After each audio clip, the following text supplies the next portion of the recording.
How's it going, ladies and gentlemen? Welcome to a video about how to survive in Breaking Point. Decided to make this just to kind of give you guys an idea of how to survive. If you're unsure and if you're kind of new to it, a bit of a guide, so don't trust us, okay? This isn't a tutorial, it's a guide. Just saying, don't judge. Anyway, there's going to be three main categories that are going to be going on. Basically, the best ways to heal when you need to eat. So that'll cover things like meat, soda, water. How to know when you're hurt. I'll cover what happens to your screen, what's actually going to go on, and the best ways to deal with zombies. So whether you should avoid them, or how to kill them, or at least the best ways to kill them. So, without further ado, we'll start with the best ways to heal when you eat. Okay, so the very basics of when you first spawn in is you're going to need to know that you're healthy, that you're doing fine. To do this, you want to press I on your keyboard, and that'll open up the infantry screen. And as you'll see here, you'll be able to see that this little icon of the guy, that's like white. And white basically means that he's perfectly healthy. The more unhealthy or hurt or whatever you get, the more that's going to go down to pink, and eventually it'll go red. And then after red, you're dead. Basically, once you're dead, you're going to have a countdown, 40 seconds, and that's it. You'll spawn back in, etc. So you'll see here that it's white. Basically, that means that you're perfectly fine. Now when I go on to this example, you'll see a can. A can basically means that you're thirsty, and your guy will start to make kind of puffing and panting noises as you start running, etc. And that'll basically show that he's thirsty, he needs a drink. And you can get these things from things like soda cans, water bottles, things like that, things that you can basically drink. As you can see here, you just double click it, same goes for food or water, and you'll start to eat it like so. This exactly goes for the rule of food as well. You'll start to make a grumbling noise, a food icon will appear just like the can. As you see, it's like a kind of chicken sign. Yep, not my choice. And you'll basically start to eat it once you've double clicked it in your infantry. Again, just press I, get in the infantry, double click. You can typically find items like these in bags, things like that. And yeah, goes a long way to just look in certain bags, in boxes, things like that. That's the best way you can find food and just keep yourself healthy. So now that you know how to basically eat, how to drink, you're going to need to know how to basically heal yourself quickly, or if you've got the time, heal yourself in a slower way, but you're going to be gaining a lot more health back. Now there's 7 variants of things that you can do here, as you can see on the chart, and they go from adrenaline, antivirals, small bandages, military field dressing, morphine syringes, painkillers, and a portable surgery kit. I'm going to go through each one of these, and each of them have their own ups and downs, the best things it can do, and some of them don't quite work how you think. So starting with adrenaline, you'll see that it's basically for temporary health restoration and pain relief. Does what it says on the tin. Again, like food or anything with all of these, you just double click them in your infantry and they'll start to work. Now, adrenaline is mainly if you've just been shot at and you need to get out of the action. If you've maybe sustained injury to your legs, your arms, or anything that's stopping you from moving as quick as you can, take some adrenaline, you're away, you can get away from the action, but as it says, it's temporary.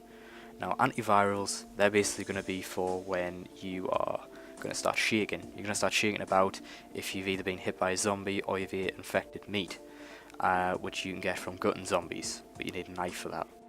And basically, again, double click that and you'll stop shaking. You'll be able to aim properly again. Simple as that. Now, if you see this kind of bleeding of any of these 3 variants on your screen, this basically means that you're starting to bleed out. And essentially, you're going to need to use a small bandage or military field dressing. Now, the only trick with these is specific blood sprays means that you're going to need specific things. So if you have a light bleeding, as this here, you're going to need to use a small bandage. If you have heavy bleeding, you're going to need a military field dressing or surgery kit. And extreme bleeding, you're going to need to use a surgery kit. Now, if we head back to the chart, you'll see the military dressing, morphine syringe, which works very similar to the adrenaline, just a bit more long lasting. Painkillers, again, if you're in pain, you're going to start shaking. And the portable surgery kit. Now, the portable surgery kit replaces one of your bottom bars, which is essentially where your radio would be, and you can't actually use it on yourself. That's the problem with the portable surgery kit, is you can't self-medicate with it. You have to get someone else to do it for you. So it's ideal to use that in a squad. However, if you do manage to get one and you do manage to get people to use it, then you'll be able to have full restoration of your health no matter what condition you're in, straight away, instantly. And that's basically all there is to healing yourself. You just gotta make sure that you stay stocked, you keep looking in the bags like I said for the water and food, You know, always find these kind of things. Just make sure you keep yourself stocked up with them, no matter what class you are, no matter what rank. Just go for it. The last category is zombies. They're possibly the most useless thing in the whole game ever. Literally, like, you may as well just avoid them. They're possibly the smallest threat in the whole game. That's enough said, really. Basically, you got three options. You can avoid them, and they'll eventually just lose chase, give it up, and they'll leave you alone. You can try and kill them with a melee weapon, but as I say here, it's pretty damn useless. And the alternative, finally, is silencers on weapons, and they're kind of rare. So if you do have a silencer, and there's a zombie getting in your way where you want to loot, then your best idea is, yeah, you know, you can kill them with a silencer.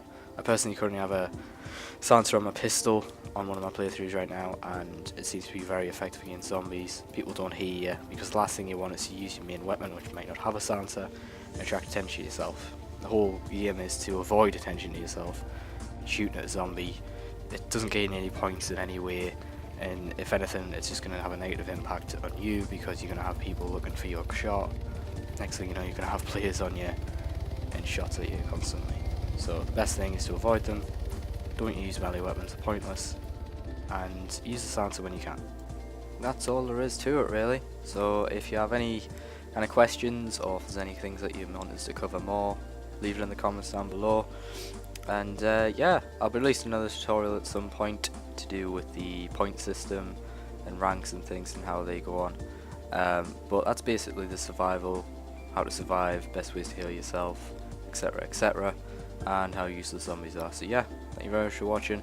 Hope this tutorial's been all you've needed to know how to survive. And yeah, thank you very much.